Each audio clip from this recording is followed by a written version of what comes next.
हमने पूरी कर ही ली होगी। बस हमारी पेट पूजा अधूरी ना रह जाए।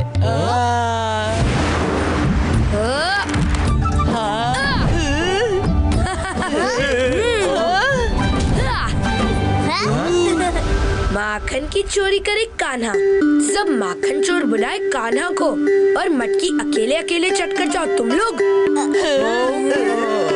इसे तो कान्हा ही खाएगा।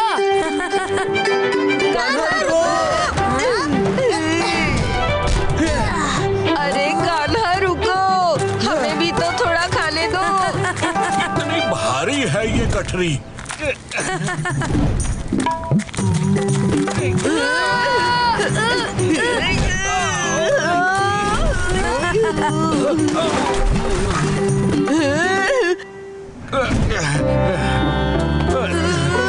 कान्हा, ये तो मेरी दुकान की मटकी है। माखन लाल।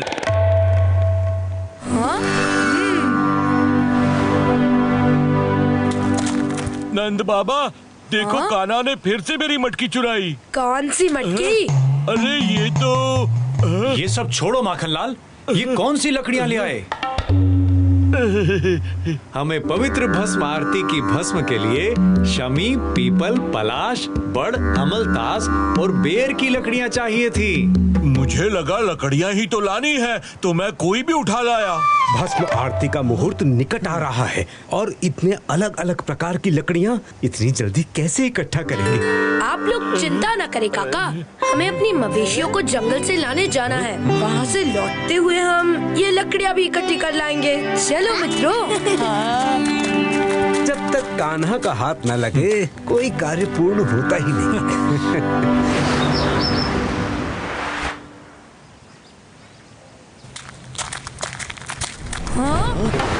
जंगल का यह हिस्सा तो कितना घना और डरावना लग रहा है।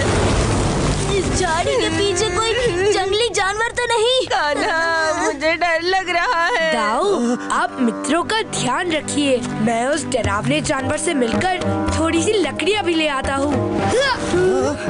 कान्हा, संभाल के।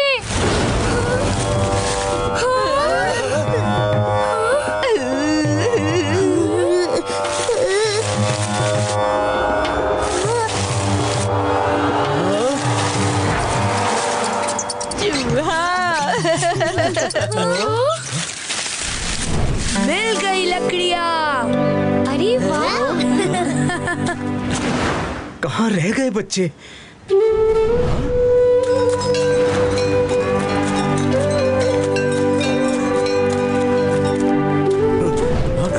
अरे अद्भुत। कान्हा, तुमने तो समय रहते ही कार्य पूर्ण कर दिया। इस पूरे राज्य में बस मैं ही महाराज के प्राण को लेकर चिंतित हूँ।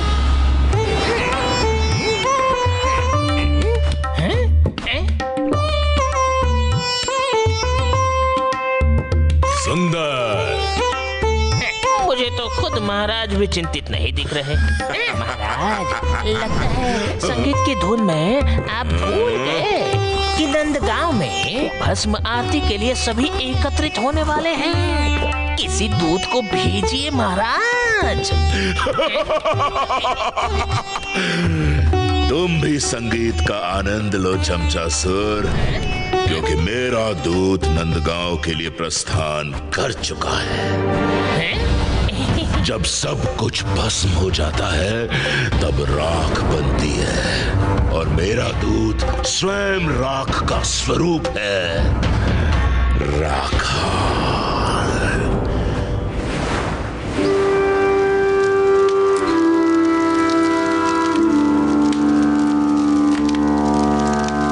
भस्म आरती का मुहूर्त समीप आ रहा है, मगर अग्नि देवता तो शांत होने का नाम ही नहीं ले रहे हैं। अब करें तो क्या करें?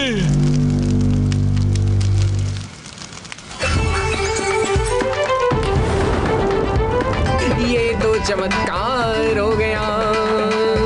अब जल्दी से आरती के लिए भस्म निकालिए।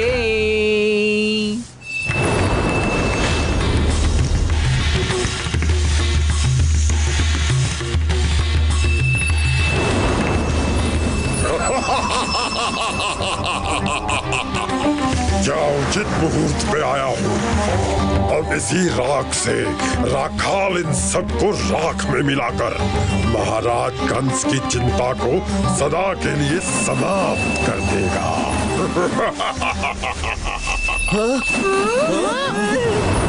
अरे ये बवंडर कैसा?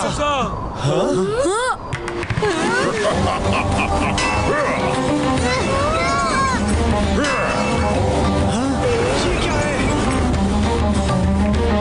बाबा, मैया, ये सब क्या अनिष्ट हो रहा है कान्हा?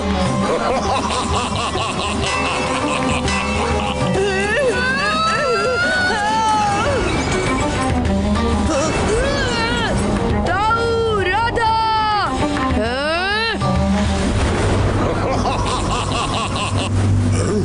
सब राख में परिवर्तित हो गए।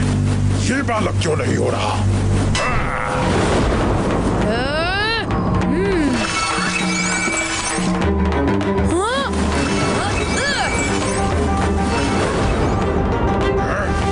तो ये तुम्हारा काम है? ये असंभव है।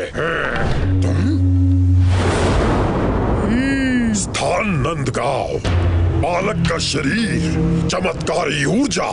हो न हो तू वही बालक है जिसकी तलाश में रखाल को इन मासूमों को राख में मिलाना पड़ा। एक बालक का परिचय पाने भर के लिए इतने प्राणों की बलि कहाँ उचित है? युद्ध में सब उचित है बालक।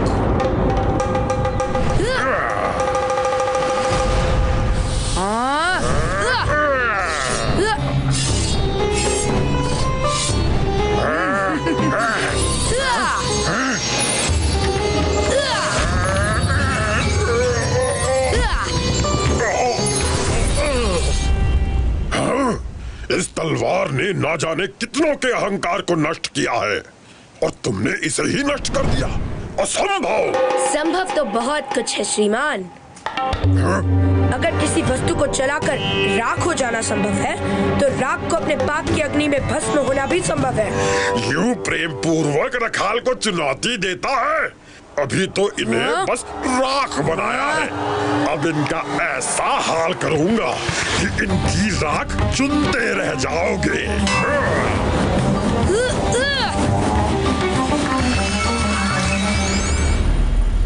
आपने मेरे निवेदन को अस्वीकार कर उचित नहीं किया।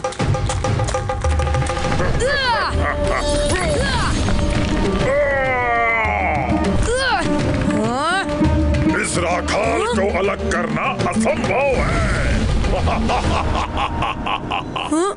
तुम्हारे पाप का घड़ा भर चुका है राखाल।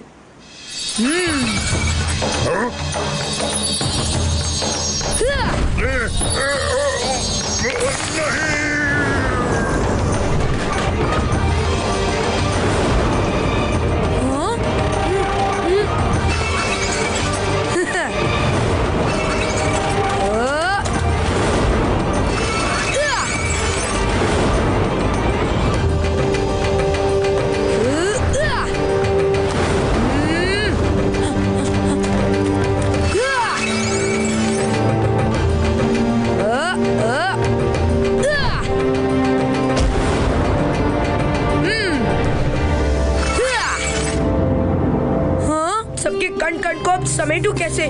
मेरे कारण पूरा नंदगांव राख हो गया।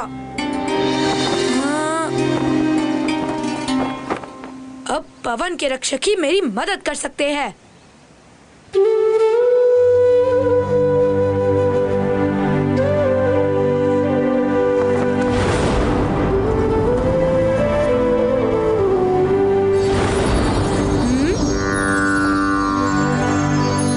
प्रणाम पवन देव, मैं घोर संकट में फंस गया हूँ। मेरी मैया, बाबा, मित्र, सगे संबंधी सब राख बनकर हवा में यानी आप में समा चुके हैं। उन्हें लौटाने में मेरी मदद करें वायुदेव। मेरे लिए इससे सौभाग्य की क्या बात हो सकती है प्रभु।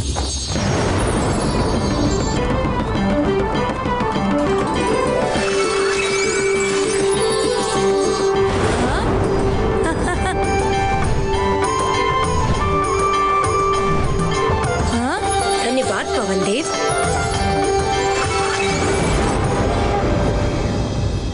हाँ? हाँ?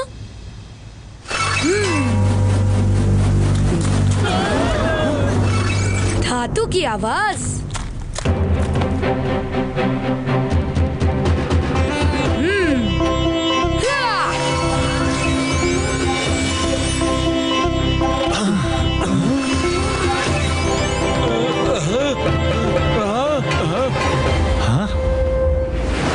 सूर्यास्त होने को है बाबा, कहीं भस्म आरती का समय न बीत जाए। भस्म आरती?